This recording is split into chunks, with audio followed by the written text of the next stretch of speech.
Jimmy, what do you say to the group after the season that you just had, and to kind of all come down to one game like this, and you obviously gave it the real strong push there over the last two. What do you say in the room to a group after a disappointing end like this?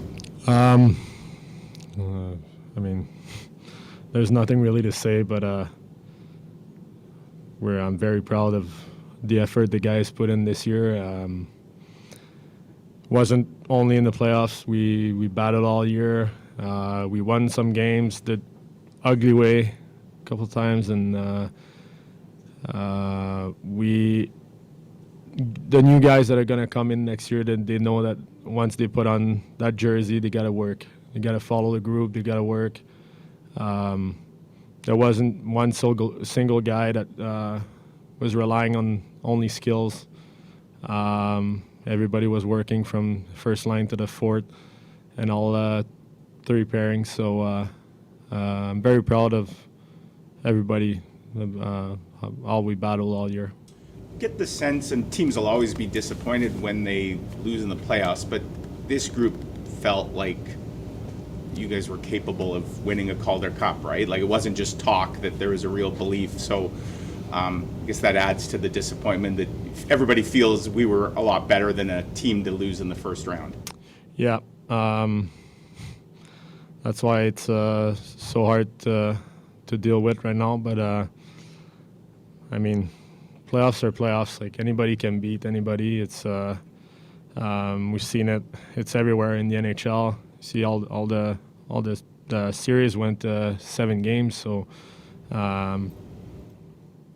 it's especially for me. Like, I've seen so many teams that and I felt this one had an extra thing to it. Like we were just so close, everybody, and that's why it's so hard to take right now.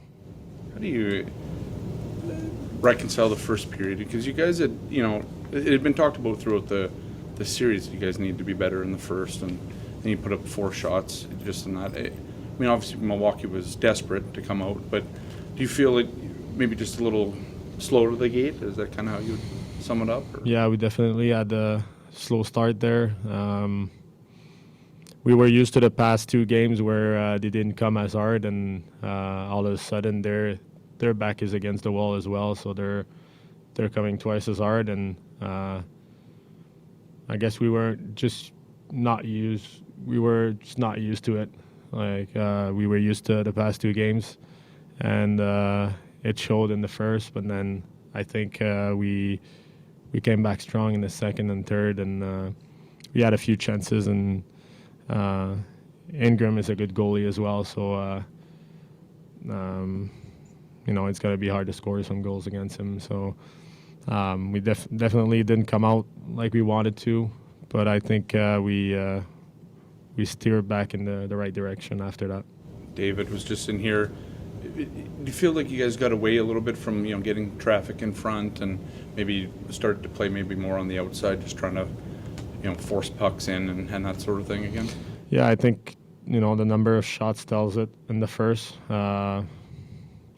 We're used this year to always have at least 15 shots a period. So we were trying an extra play too much, and that's how the game ended. We only scored 1 goal opposed to scoring 7 the game before and 6 the game before that. So, yeah. Jimmy, how would you describe the feeling in the room after the final buzzer sounded? Just a huge disappointment. Like I said earlier, we were such a tight group. We believe we could go so much further than that. So it was very tough to swallow, especially that the first 2 games too. It could have went our way as well. So it's just like you look back and you're like, we were just 1 shot away really to end the series in 4 games instead of going for a 5th game. So just a big disappointment. think we have one quick one on Zoom from Patrick Williams from NHL.com. Go ahead, Patrick. Yes, Jimmy, just how difficult is playing 3 elimination games in 4.5 days? I think for the 2 first games, it really helped us. I think that's what we needed, to have a little more desperation in our game and more urgency. And I think it showed with the score too. We really dominated those 2 games, and it's just a third one like this, and it's the 17th time we played these guys. So it was a grind for sure, but there's no excuses really for it.